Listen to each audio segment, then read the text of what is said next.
Aire frío. Me piden que explique por qué siento temor frente a una corriente de aire frío. ¿Por qué tiemblo más que otros cuando entro en un cuarto frío? ¿Y por qué parezco asqueado e intranquilo cuando el aire fresco del atardecer avanza a través de un suave día otoñal? Algunos afirman que reacciono al frío como otras personas lo hacen al mal olor, y soy el último en negarlo.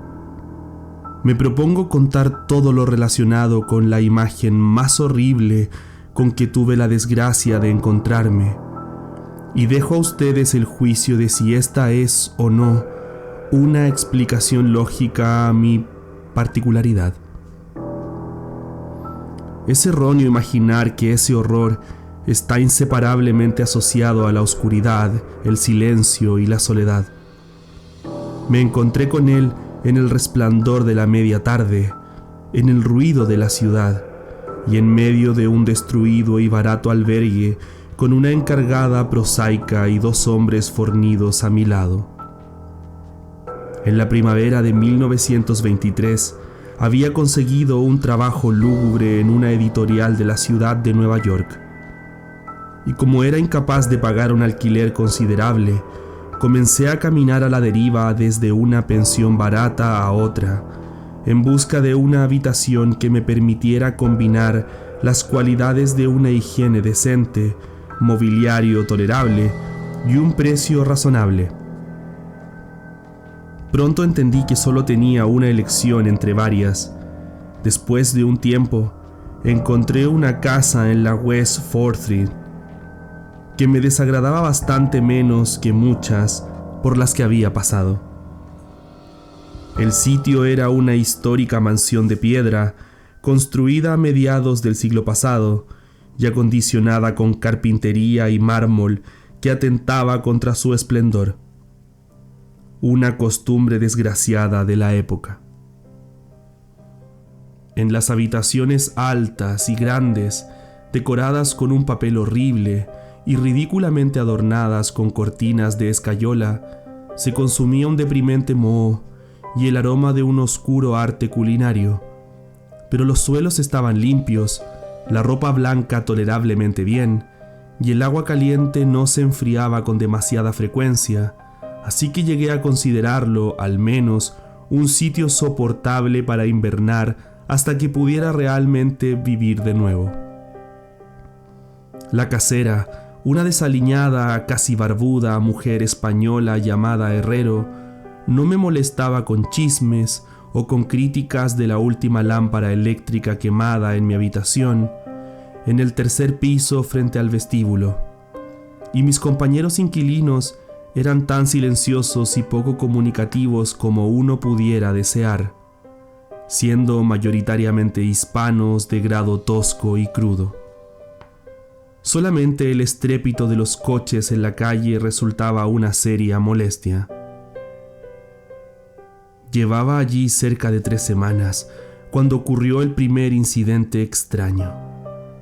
Un anochecer a eso de las 8, escuché algo semejante al goteo de un líquido sobre el suelo y comprendí que había estado percibiendo el olor acre del amoníaco desde hacía algún tiempo. Miré alrededor y vi que el techo estaba húmedo y goteaba aparentemente la humedad que procedía desde una esquina, sobre el lado de la calle. Ansioso por solucionar el asunto, corrí al sótano a decírselo a la casera y me aseguró que el problema sería rápidamente solucionado. El doctor Muñoz explicó, mientras se apresuraba escaleras arriba, tiene sus productos químicos. Está demasiado enfermo para medicarse. Cada vez está más enfermo, pero no quiere ayuda de nadie. Es una enfermedad muy extraña. Todo el día toma baños que producen olores desagradables y no puede reanimarse o entrar en calor. Él mismo arregla su pequeña habitación. Está siempre llena de botellas y máquinas, pero no ejerce como médico. Alguna vez fue un buen médico. Mi padre en Barcelona oyó hablar de él, pero aquí solo le curo el brazo el fontanero que se accidentó hace poco. Nunca sale, solamente al tejado, y mi hijo Esteban le trae comida y ropa limpia y medicinas y productos químicos. Dios mío, el amoníaco que usa para mantenerse frío. La señora Herrero desapareció escaleras arriba hacia el cuarto piso y volví a mi habitación. El amoníaco cesó de gotear, y mientras limpiaba lo que se había manchado y abría la ventana para airear, oí los pesados pasos de la casera sobre el piso superior. Nunca había oído al doctor Muñoz, excepto por ciertos sonidos, algo parecido a un motor, porque sus pasos eran silenciosos y suaves. Me pregunté por un momento cuál podría ser la extraña enfermedad de este hombre, y si su obstinado rechazo a una ayuda externa no era el resultado de una excentricidad infundada. Ay, reflexioné, un infinito patetismo en la situación de una persona eminente pero venida a menos en este mundo. Nunca hubiera conocido al doctor Muñoz de no haber sido por el infarto que súbitamente me dio una mañana en que estaba sentado en mi habitación escribiendo. Los médicos se habían avisado del peligro de esos ataques y sabía que no había tiempo que perder. Así, recordé que la casera me había dicho sobre la ayuda del operario lesionado. Me arrastré escaleras arriba y llamé deliberadamente a la puerta. Mi llamado fue contestado en un inglés correcto por una voz ubicada a cierta distancia de la puerta. Preguntaba mi nombre y mi profesión. Y cuando dichos datos fueron contestados, se abrió la puerta contigua a la que yo había llamado. Una ráfaga de aire frío me recibió, y sin embargo el día era uno de los más calurosos del presente junio. Temblé mientras atravesaba el umbral de la puerta para entrar en un gran aposento, el cual me sorprendió por la decoración de buen gusto hallada en este nido de mugre y de aspecto pobre. Un sofá-cama ahora cumpliendo su función diurna de sofá, y los muebles de caoba fastuosos, colgantes, antiguos cuadros y bibliotecas repletas revelaban el estudio de un gentil hombre más que un dormitorio de una vil pensión. Ahora vi que el vestíbulo de la habitación sobre la mía, la pequeña habitación de botellas y máquinas que la señora Herrero había mencionado, era simplemente el laboratorio del doctor. Y de esta manera, su dormitorio permanecía en la espaciosa habitación contigua, cuya cómoda alcoba y gran baño adyacente le permitían camuflar el tocador y los aparatos. El doctor Muñoz, sin duda alguna, era un hombre de edad, cultura y distinción. La figura frente a mí era pequeña, pero exquisitamente proporcionada, y vestía un traje con un corte y una hechura perfecta. Una cara larga, avesada, aunque sin expresión altiva, parecía adornada por una pequeña barba gris, y unos anticuados lentes protegían sus ojos oscuros y penetrantes. Una nariz anquilina daba un toque árabe a una fisonomía predominantemente celta. Un abundante y bien cortado cabello anunciaba puntuales visitas al peluquero, y su retrato completo denotaba un golpe de inteligencia, linaje y crianza superior. A pesar de todo ello, tan pronto como vi al doctor Muñoz en esa ráfaga de aire frío, sentí una repugnancia que no se justificaba con su aspecto. Únicamente su pálido semblante y frialdad de trato podrían haber ofrecido una base física para este sentimiento. Incluso estas cosas habrían sido excusables considerando la conocida invalidez del hombre. También podría haber sido el frío singular aquello que me alienaba. Era un frío anormal para un día caluroso, y lo anormal siempre despierta aversión, desconfianza y miedo. pero la repugnancia pronto se convirtió en admiración, a causa de la habitación del médico que de inmediato se manifestó. A pesar del frío y el estado tembloroso de sus manos pálidas, entendió claramente mis necesidades de una mirada y las atendió con destreza magistral. Al mismo tiempo, me reconfortaba con una voz de fina modulación. Dijo además con una voz hueca que él era un enemigo implacable de la muerte y que había perdido su fortuna y sus amigos por dedicar su vida a extraños experimentos, siempre buscando extirpar la muerte de este mundo. Algo de fanático benevolente parecía residir en él, y divagaba mientras sondeaba mi pecho y mezclaba unas dosis de drogas adecuadas que trajo del pequeño laboratorio. Evidentemente me encontraba en compañía de un hombre de buena cuna, una novedad excepcional en este ambiente sórdido, y se animaba con un inusual discurso, como si recuerdos de días mejores volvieran a él. Su voz, siendo extraña, era al menos apaciguadora, y no podía entender cómo respiraba mientras pronunciaba tantas frases seguidas. Buscaba distraer mis pensamientos sobre mi ataque, hablando de sus teorías y experimentos, y recuerdo el consuelo delicado sobre mi corazón débil, insistiendo en que la voluntad y la sabiduría hacen frente a un órgano para vivir. Se podía, a través de una mejora científica de esas cualidades, una clase de brío nervioso, y a pesar de los daños más graves, mejorar la situación.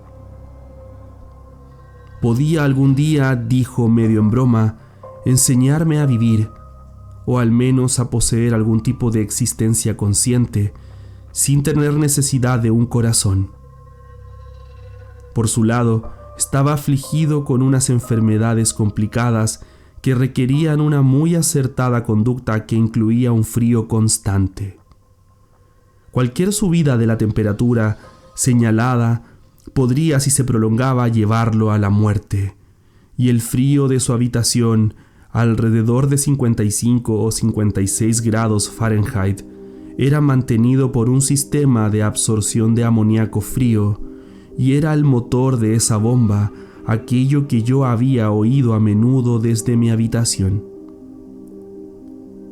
Aliviado de mi ataque en un tiempo asombrosamente corto, abandoné el frío lugar como discípulo y devoto del notable recluso. Después de ese día, lo visité con frecuencia. Escuchaba sobre sus investigaciones y los más o menos terribles resultados, y temblaba un poco cuando examinaba los singulares y curiosamente antiguos volúmenes de su biblioteca. Finalmente fui, puedo añadir, curado de mi afección por sus hábiles servicios. Parecía no desdeñar los conjuros de los medievalistas, dado que creía que esas fórmulas enigmáticas contenían raros estímulos psicológicos que, concebiblemente, podían tener efectos sobre la esencia de un sistema nervioso del cual partían los impulsos orgánicos.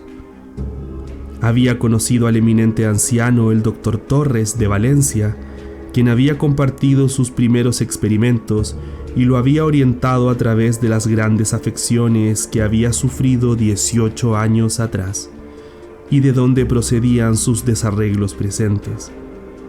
No hacía mucho, el venerable médico que había salvado a su colega de sucumbir frente al hosco enemigo había muerto por la misma causa de la que había salvado a su amigo.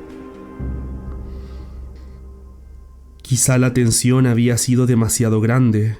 El doctor Muñoz susurraba claro, aunque no con detalles, los métodos de curación que habían sido de lo más extraordinarios, aunque envolvían escenas y procesos no bienvenidos por los galenos ancianos y los conservadores.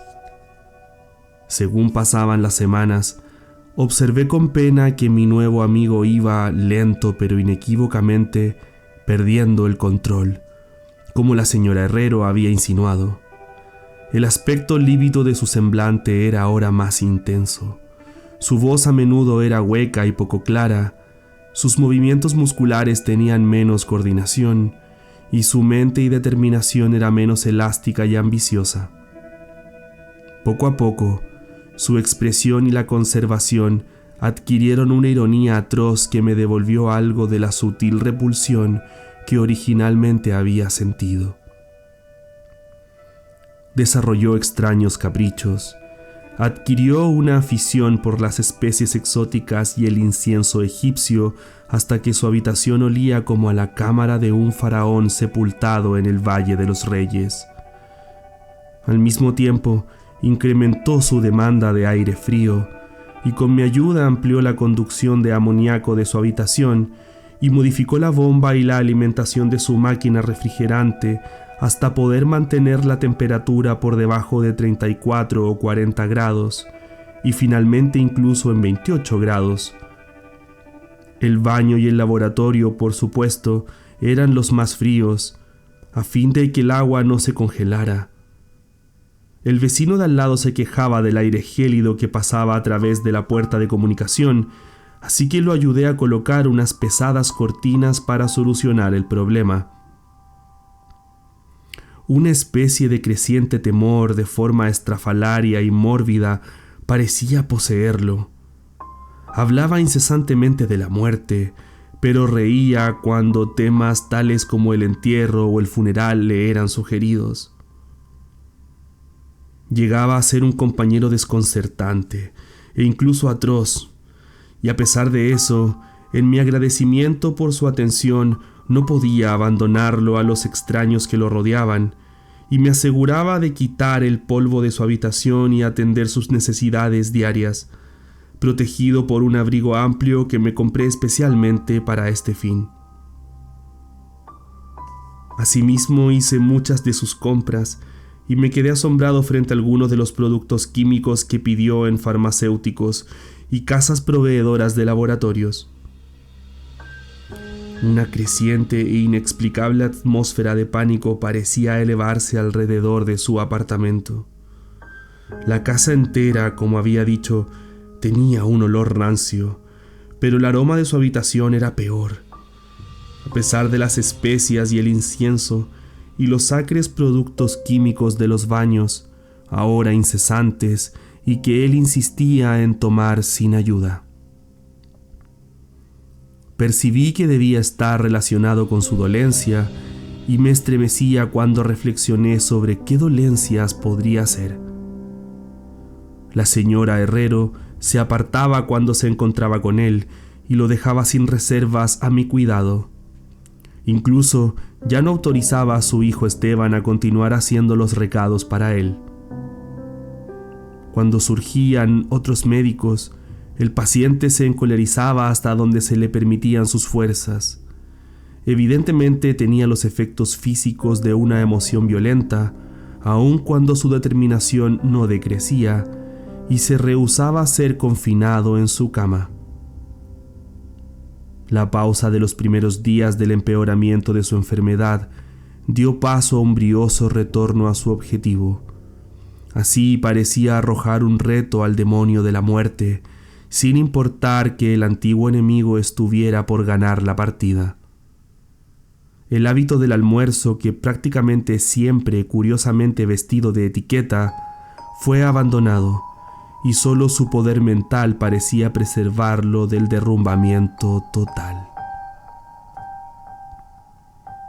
Adquirió el hábito de escribir largos documentos, los cuales sellaba y completaba cuidadosamente con requerimientos que después de su muerte transmitió a ciertas personas en su mayor parte de las Indias Orientales, incluyendo a un célebre médico francés que en estos momentos supongo muerto y sobre el cual se había murmurado las cosas más inconcebibles. Quemé todos esos escritos sin entregar y cerrados. Su aspecto y voz llegaron a ser absolutamente aterradores y su presencia apenas soportable. Un día de septiembre, de una sola mirada, indujo un ataque epiléptico a un hombre que había venido a arreglar su lámpara eléctrica del escritorio. un ataque para el cual recetó eficazmente mientras se mantenía oculto a la vista.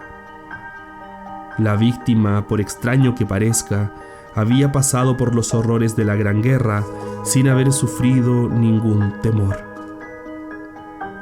Luego, a mediados de octubre, el horror de horrores llegó con pasmosa brusquedad. Una noche, alrededor de las 11, la bomba de la máquina refrigerante se rompió. De esta forma, durante 3 horas fue imposible la aplicación de refrigerante de amoníaco. El doctor Muñoz me avisó golpeando en el suelo y trabajé desesperadamente para arreglar el daño mientras el doctor maldecía en forma constante. Su voz parecía venir desde una caverna. Mis esfuerzos aficionados confirmaron el daño y cuando llevé un mecánico de un garage nocturno cercano, nos enteramos de que nada se podría hacer hasta la mañana siguiente, cuando se obtuviera un nuevo pistón. El moribundo ermitaño estaba furioso y alarmado, hinchado hasta proporciones grotescas. Parecía que se iba a hacer pedazos lo que quedaba de su endeble constitución, y en un momento se llevó las manos a los ojos y corrió al baño. Cuando volvió tenía la cara vendada. Fue la última vez que vi sus ojos. El frío del aposento era ahora sensiblemente menor, y sobre las 5 de la mañana el doctor se retiró al baño, ordenándome mantenerlo surtido de todo el hielo que pudiera obtener en las tiendas nocturnas y en las cafeterías. Cuando volvía de mis viajes, a veces desalentadores, y situaba mi botín ante la puerta cerrada del baño, adentro podía escuchar cómo un chapoteo inquieto y una espesa voz croaba la orden de ¡más! ¡más! Lentamente nació un caluroso día y las tiendas abrieron una a una. Pedí a Esteban que me ayudara a traer el hielo mientras yo conseguía el pistón de la bomba o a la inversa, pero aleccionado por su madre, se negó totalmente. Al final, contraté a un desasiado vagabundo que encontré en la esquina de la 8ª Avenida para cuidar al enfermo abasteciéndolo de hielo de una pequeña tienda donde lo presenté, y me dediqué diligentemente en la tarea de encontrar un pistón de bomba y contratar a un operario competente para instalarlo. La tarea parecía interminable, y me enfurecí tanto o más violentamente que el ermitaño cuando vi pasar las horas en un suspiro, dando vueltas a vanas llamadas telefónicas y en búsquedas frenéticas del lugar en lugar, de aquí para allá, en metro y en coche. Sobre el mediodía encontré una casa de suministros adecuada en el centro y poco después llegué a mi albergue con la parafernalia necesaria y 2 mecánicos robustos e inteligentes. Había hecho todo lo que había podido y esperaba llegar a tiempo. Un terror negro, sin embargo, me había precedido. La casa estaba en una agitación completa y por encima de un murmullo de voces aterrorizadas oí a un hombre rezar en tono intenso. Había algo diabólico en el aire y los inquilinos contaban mientras hacían juramentos sobre las cuentas de sus rosarios, como percibieron el olor por debajo de la puerta cerrada de la habitación del doctor. El vago que había contratado, parece, había escapado gritando enloquecido, y no mucho después de su segunda entrega de hielo, quizá como resultado de una excesiva curiosidad. No podía, naturalmente, haber cerrado la puerta tras de sí a pesar de eso. Ahora estaba cerrada probablemente desde el interior. No se escuchaban ruidos, a excepción de algún tipo de innombrable, lento y abundante goteo. En pocas palabras, me asesoré con la señora Herrero y los trabajadores, a pesar de que un temor corroía mi alma, y aconsejé romper la puerta. pero la casera encontró la forma de dar vuelta la llave desde afuera con un trozo de alambre. Previamente, habíamos abierto las puertas de todas las habitaciones de ese pasillo y abrimos todas las ventanas al máximo.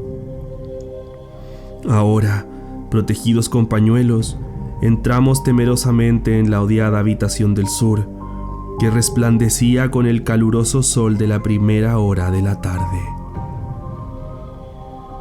Una especie de oscuro rostro baboso se dirigía desde la abierta puerta del baño a la puerta del pasillo y de allí al escritorio donde se había acumulado un terrorífico charco.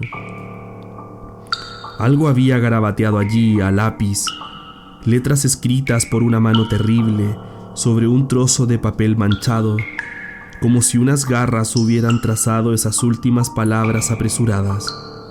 Luego el rostro se dirigía al sofá y desaparecía. Lo que estaba o había estado sobre el sofá era algo que no me atrevo a decir. Pero lo que me desconcertó es lo que logré descifrar y que estaba anotado sobre el papel pegajoso y manchado antes de sacar un fósforo y reducirlo a cenizas. Fue eso lo que me produjo tanto terror a mí, a la casera y a los dos mecánicos que huyeron frenéticamente de ese lugar infernal hacia la comisaría más cercana. Las palabras nauseabundas parecían casi increíbles en ese soleado día, con el ir y venir de coches y camiones ascendiendo clamorosamente por la abarrotada West 4th Street. No obstante, confieso que en ese momento las creí. Tanto las creo que, honestamente, ahora no lo sé. Hay cosas acerca de las cuales es mejor no especular, y todo lo que puedo decir es que odio el olor del amoníaco y que aumenta mi debilidad frente a una extraordinaria corriente de aire frío. El final, decía el repugnante garabato, ya está aquí. No hay más hielo. El hombre miró y salió corriendo. Más calor cada minuto y los tejidos no pueden durar. Imagino que lo sabes. Lo que te dije sobre la voluntad y los nervios y lo de conservar el cuerpo después de que los órganos dejaran de funcionar. Era una buena teoría, pero no podía mantenerla indefinidamente. Había un deterioro gradual que no había previsto. El doctor Torres lo sabía, pero la conmoción lo mató.